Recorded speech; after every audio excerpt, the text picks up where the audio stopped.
मेवाड़ का मुकुट भी जिस पे करता था अभिमान, वो भारत का वीर पुत्र जिसने कभी नहीं किया निहत्थे शत्रु पर वार, वो भारत का वीर पुत्र जिसके भाले की चमक देख के ही कांप उठता था ब्रह्मांड,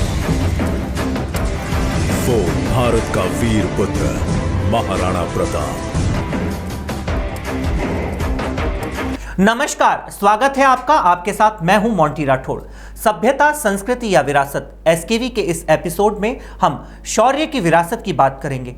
महाराणा प्रताप का शौर्य हमारी सभ्यता, संस्कृति और विरासत है। भारतीय इतिहास में राजपूताने का गौरवपूर्ण स्थान रहा है। यहाँ के रणबांकुरों ने देश, जाति, धर्म तथा स्वाधीनता की रक्षा के लिए अपने प्राणों का बलिदान देने में कभी संकोच नहीं किया। उनके इस त्याग पर संपूर्ण भारत को गर्व रहा है। वीरों की इस भूमि में राजपूतों के छोटे बड़े अनेक राज्य रहे जिन्होंने भारत की स्वाधीनता के लिए संघर्ष किया।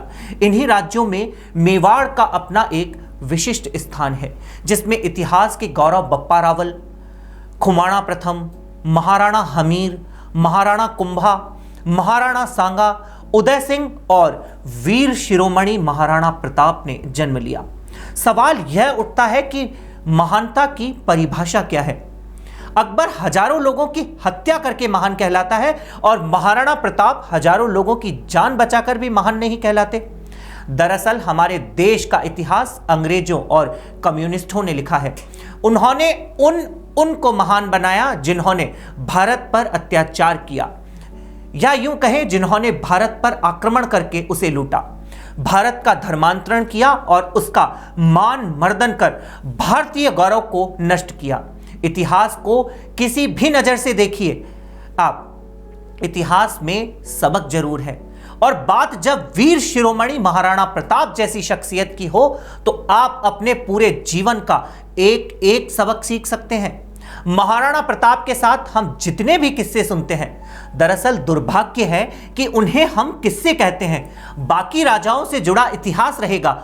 महाराणा प्रताप से जुड़ी हुई बातों को अगर इतिहास का दर्जा दिया जाने की कोशिश होगी तो कहा जाएगा कि इतिहास को घुमा देने की कोशिश की जा रही है। उनमें कोई तथ्य नहीं है।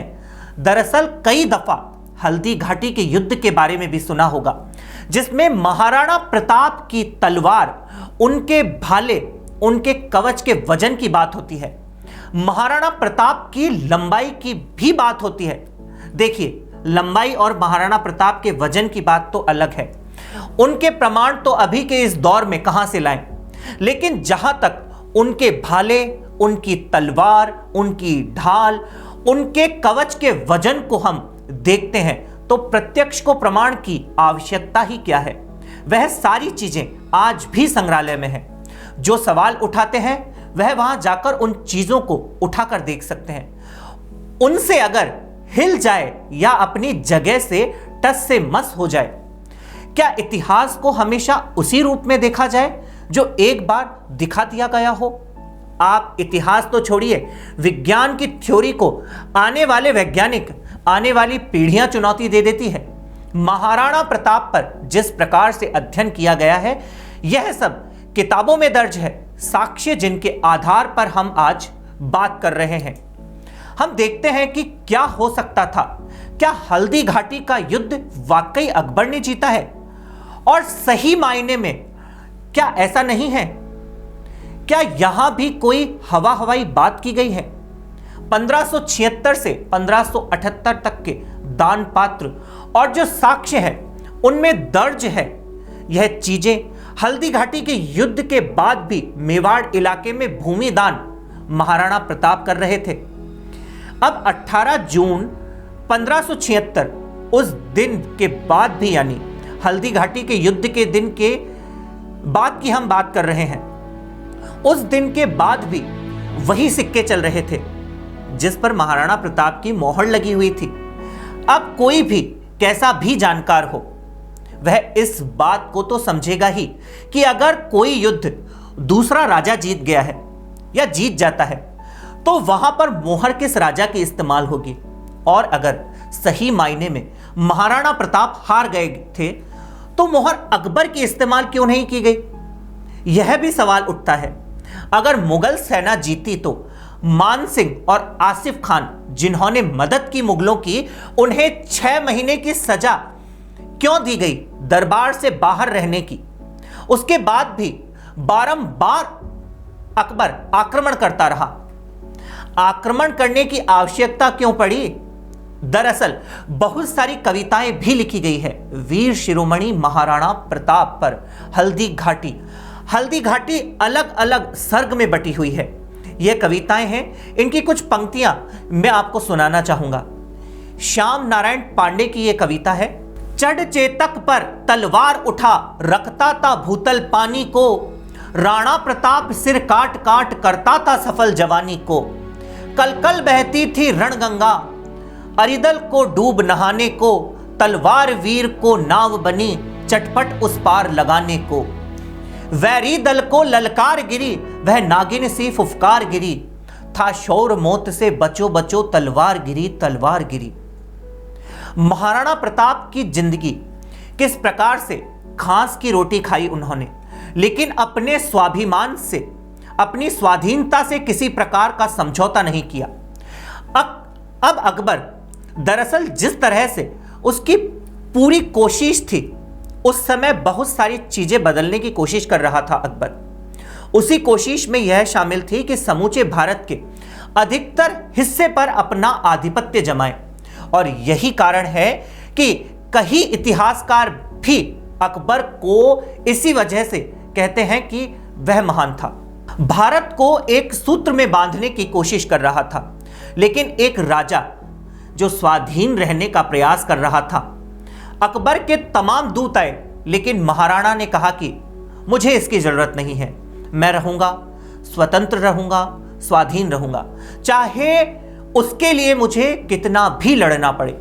अकबर ने दरअसल दिल्ली, आगरा, मालवा, अजमेर, गुजरात, सिंध, यह पूरा इलाका, यह सब सोचते थे कि मेवाड़ का जो राजा है उससे हमारे रिश्ते अच्छे रहने चाहिए। अकबर ने कोशिश की, जब इन सारे इलाकों पर उसने राज कर लिया तो मेवाड़ एक बीच में रह गया। अजमेर जाना होता है, गुजरात के बीच में यह राज्य पड़ जाता है। तब उसने यह कोशिश की कि कई भारतीय राजा थे उस समय, उन्होंने हाथ मिलाया, एक तरीके से धोखेबाजी की महाराणा प्रताप के साथ, लेकिन फिर भी वीर शिरोमणि महाराणा प्रताप अकेले डटे रहे। हाँ, लेकिन भीलों का साथ उन्हें था।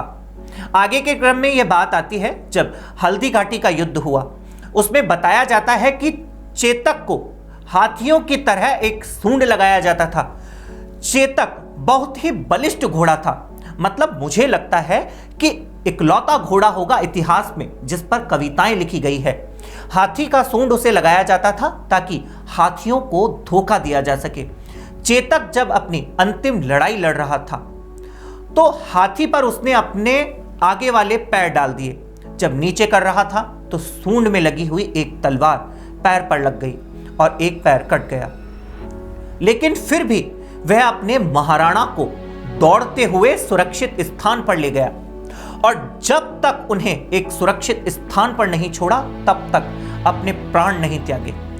उसके दम तोड़ने के बाद, या यूं कहें कि महाराणा प्रताप जब एक बार युद्ध भूमि से बाहर निकल जाए, जब भी कोई भी प्रमुख होता है, अगर वह युद्ध भूमि से निकल जाता है तो उसके बाद मान लिया जाता है कि जो युद्ध है वह विरोधी ने जीत लिया है, लेकिन यह एक अध्याय मात्र है।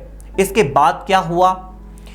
इसके बाद अकबर ने लाख कोशिश की, बार बार आक्रमण किए, लेकिन कब्जा नहीं जमा पाया मेवाड़ पर, और भीलों के साथ मिलकर महाराणा प्रताप ने एक दूसरी सेना तैयार कर ली और उस सेना के साथ वह लड़ते रहे।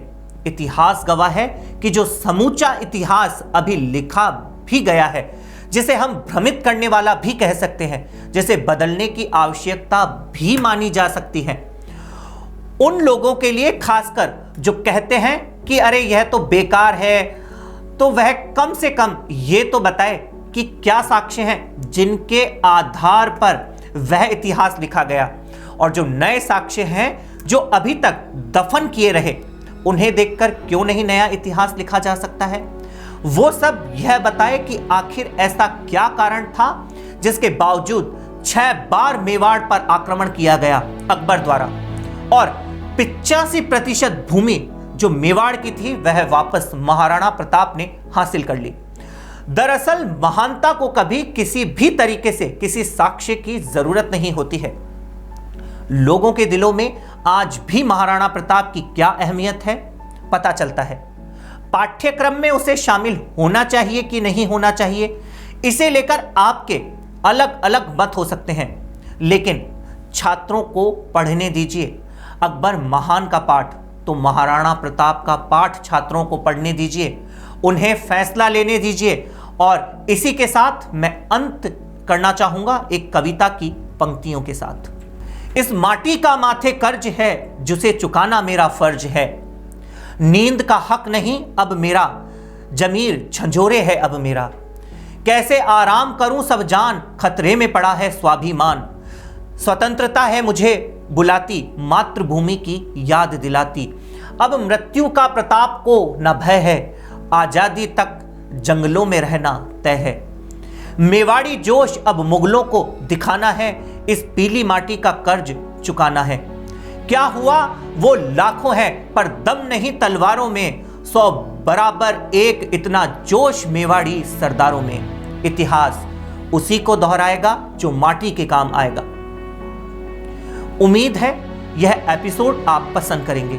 सभ्यता, संस्कृति और विरासत के इस एपिसोड में हमने आपको बताया महाराणा प्रताप के बारे में। फिर होगी मुलाकात सभ्यता संस्कृति के अगले दिलचस्प किस्से के साथ। तब तक के लिए दीजिए इजाजत, नमस्कार। और हाँ, वीडियो को लाइक और शेयर जरूर कीजिएगा। धन्यवाद।